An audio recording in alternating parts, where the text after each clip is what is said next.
Ugh, it's 1 a.m. I still haven't showered. So much for getting to bed by midnight tonight. Guess I'm gonna have to try again tomorrow. Ugh, it's noon and all I've done is work out today, while everybody else is probably almost done with work. Ugh, I'm so tired and it's only 6 p.m. Maybe I should drink some caffeine so that I can just keep working. Why can't I get to bed at normal human hours?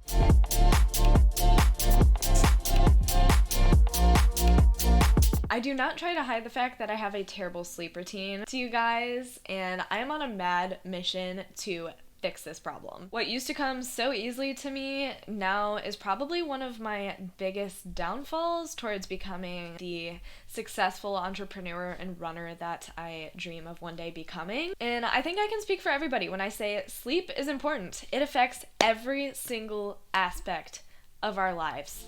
It affects our energy levels, it affects our stress levels, it affects our physical health, our mental health, our cravings, our diet, and ultimately it plays a key factor in our ability to become our best, healthiest selves. If our sleep is off, then everything else is going to be off. So if you think it's okay to get 4 hours of sleep, or you think it's normal to have a afternoon crash, or you think that it's fine to go to bed at 2 a.m. one night and then go to bed at 4 a.m. the next night, it's time we rewire that way of thinking and we start prioritizing our sleep hygiene a little bit better. Although I do a pretty great job, if I do say so myself, give myself a little pat on the back, with getting 8 to 10 hours of sleep every single night, I do not do a good job at practicing good sleep hygiene. And voila, that's where this video was created, because I'm sick and tired, literally, not a dad joke there, of getting bad sleep. And I think it's really time to take the horse by the reins and fix this problem. I'm tired of the inconsistency and the midnight cravings and not feeling like I'm ever getting enough sleep and the afternoon crashes. And overall, I do think it is affecting my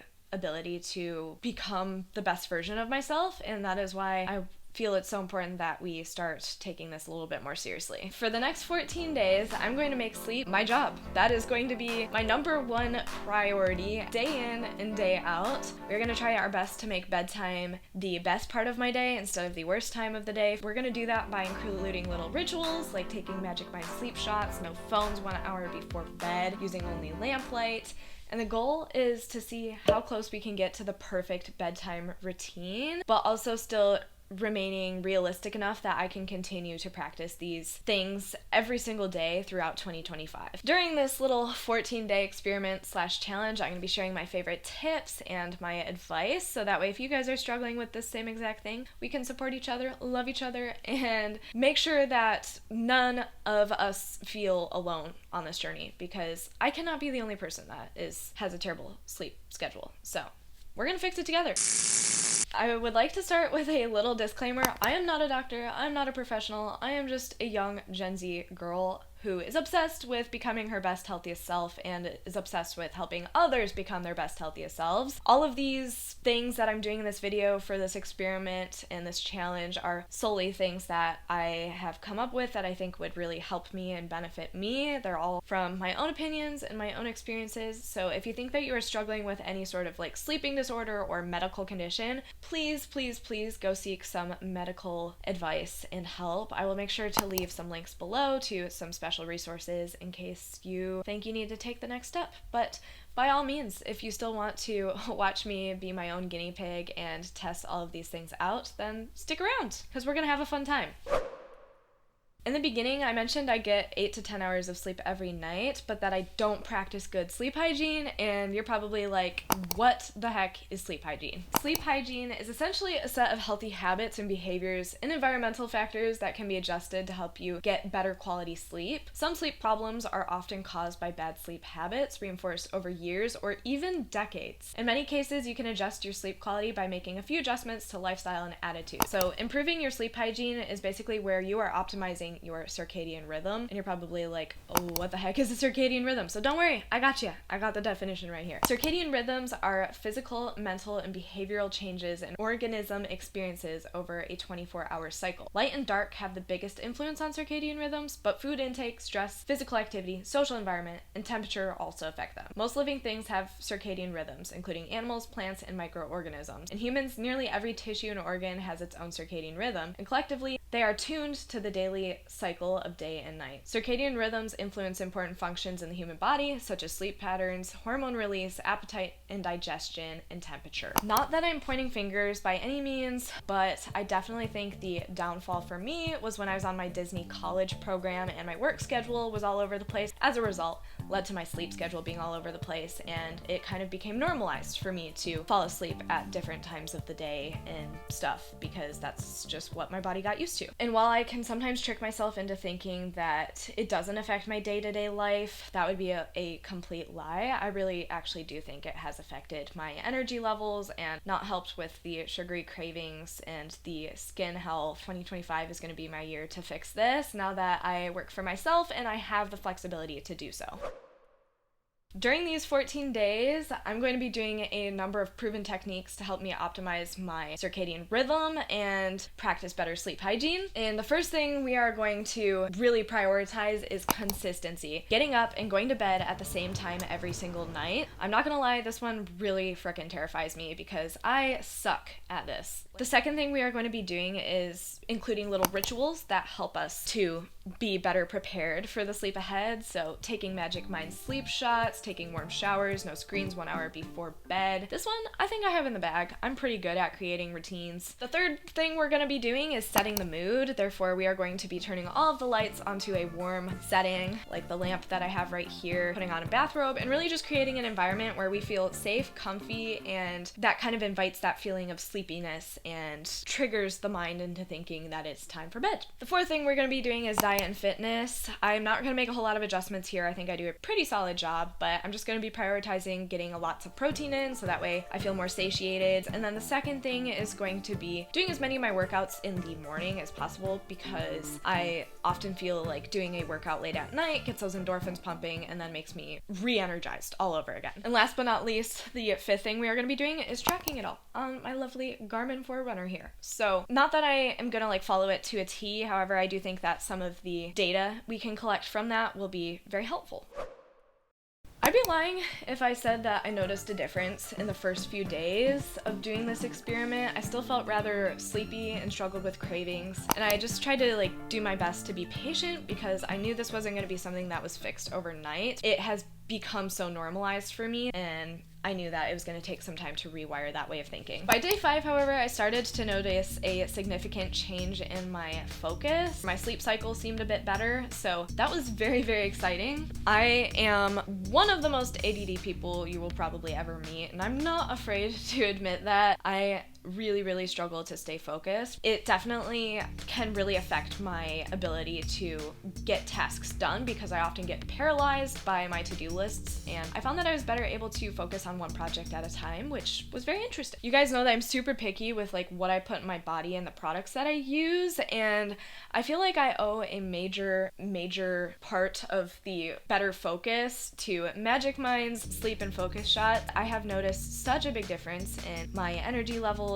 and my focus. I absolutely love that their whole campaign is revolved around mental wealth. By investing in your mental health now, you're helping to better your mental wealth down the road. As a real estate investor, this just makes total sense to me. Like, why not look at health as the same exact thing? And I absolutely love them. So if you think that you could benefit from sleeping better and focusing better, then please make sure to go hit them up in the description box below. I will make sure to leave the link. They actually have a super special deal going on right now where they're offering 45% off their sleep and focus bundle, which is like huge. That's almost 50% of what it would normally cost. So if you're thinking that this would be beneficial, now is definitely your time to buy it. I also noticed that I was getting a lot of deep sleep. Whether this was a good thing is very debatable because I still felt kind of groggy even after getting 10 hours of sleep. That started to really worry me, and that's when I kind of had to like stop and remind myself that I think even if I couldn't see the immediate change in my daily life, it still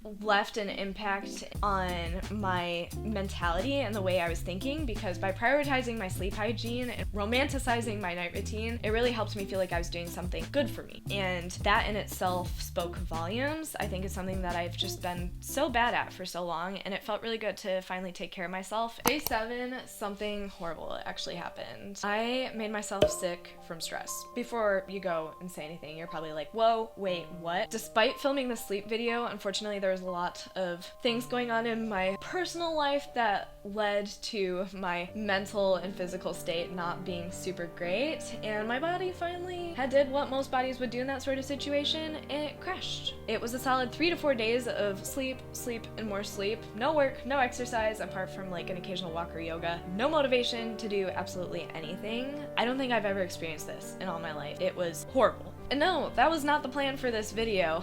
I definitely had a moment where I was like, oh my gosh, bad timing. Like, while I'm filming my sleep video, are you absolutely kidding me? But we roll with the punches here. It was during day 8 to 10 that I began to shift my idea of what succeeding at this challenge or this experiment looked like. Instead of pressuring myself into getting the perfect sleep routine down, I really had to allow myself to come down to a complete halt and pay attention to what my body was telling me. And in that exact moment, my body was telling me it just needed sleep. An inhuman amount of sleep.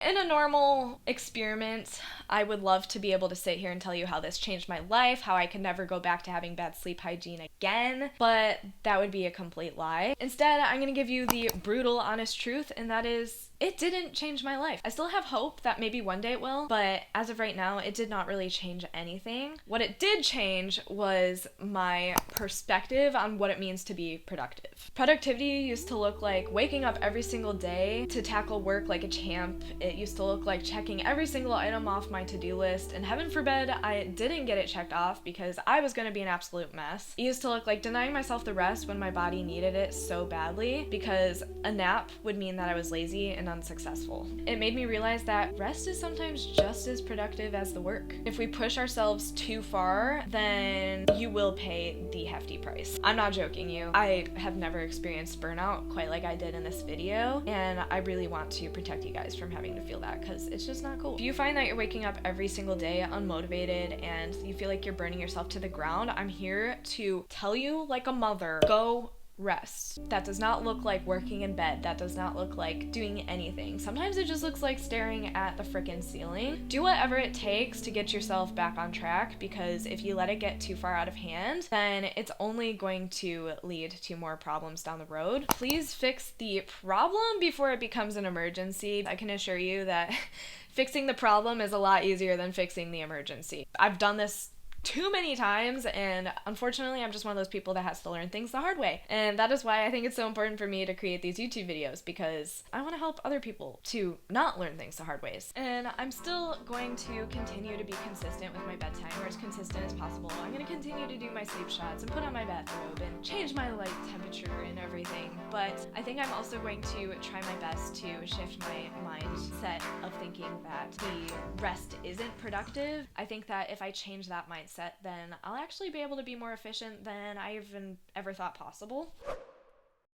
Alright, time for the fun part. I'm gonna give you all of my advice and my favorite tips from this 14-day experiment / challenge. Number 1 is ignore the norms of society. Only you and you only know what times of the day your body functions best, so put your earplugs in and ignore the world around you telling you that you need to get up at 6 a.m. because if that's not when your body functions best, then why should you be getting up at that hour? Don't get caught in the comparison trap and think that just because waking up at a certain time of day works best for somebody else, that it's going to work for you too. For some people, that looks like having a later schedule. For other people, that looks like having a super early schedule. You just really pay attention to you and ignore what everybody else is trying to tell you. Like, you need to do this and you need to do that. Only you know.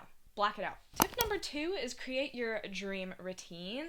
And what I mean by this is ask yourself what makes you feel most at peace and feel like you could really set the mood for a good solid night's rest. Write those things down and put them somewhere where you can look at this list every single day. And then that way you can try to follow it as closely as possible every single night. Obviously, still leave a little bit of room for flexibility, but the closer you follow this list every single night, the better off you'll be. And that kind of leads to tip number 3, and that's don't put too too much pressure on yourself. I feel like there's a very fine line you must walk when you're doing this challenge. Yes, you want to be strict with yourself, but don't put so much pressure that it becomes a stressor, because that can happen. If you find that being super strict with your bedtime and stuff is actually stressing you out more, I think it's time to let it loose. Just a little bit. You don't need to go hog wild. Don't put extra stress on you, because that's really not going to help you. Tip number 4, this may not be for everybody, but eat a bedtime snack. I find that I just sleep a lot better if I have a nice high protein, healthier snack before bed, and it helps curb those cravings that I get. It also makes sure that I sleep very soundly and I don't wake up with a grumbling stomach, because there is no worse feeling. Tip number 5, only you know how much sleep you need. Don't listen to society's idea that you need 8 hours or you need 7 hours, or don't listen to the person down the road that's like, I'm fine when I just get 4 hours of sleep. Because every single body is different and everybody's lifestyle is different. Of course, if you're a runner, you're gonna need more sleep. Of course, if you like to work out, you're gonna need more sleep. Of course, if you have a very high, tense, stressful job, you're gonna need more sleep. Only you know how much sleep you need. Don't listen to the 8 hours is plenty for me every night, because the reality of that is sometimes it's not enough, and I feel like we do a terrible job as an overall society giving ourselves the sleep we need. Although this entire experiment did not go as planned, I would not trade it for the world. It was an emotional roller coaster, but there was some very valuable lessons learned. Sleep really is a beautiful, magical thing that is imperative to our daily functioning as a human, and I think it just made me appreciate it a lot more. If there's one thing I want you guys to walk away from with this video, it's stop looking at sleep as the enemy. Stop looking at it as some annoying thing that you must do every single day, and stop looking at it as unproductive, because it is productive. Your body can't function 24 hours a day every single day. Your car can't run on empty. Stop taking it for granted, because there is people out there who truly cannot get good sleep, and if you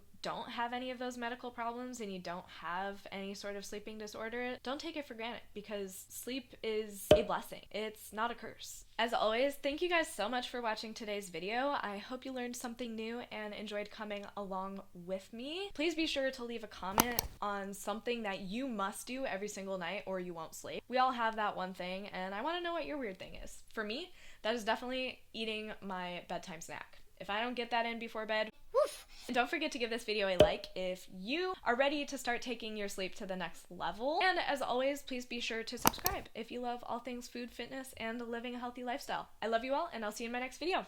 Bye!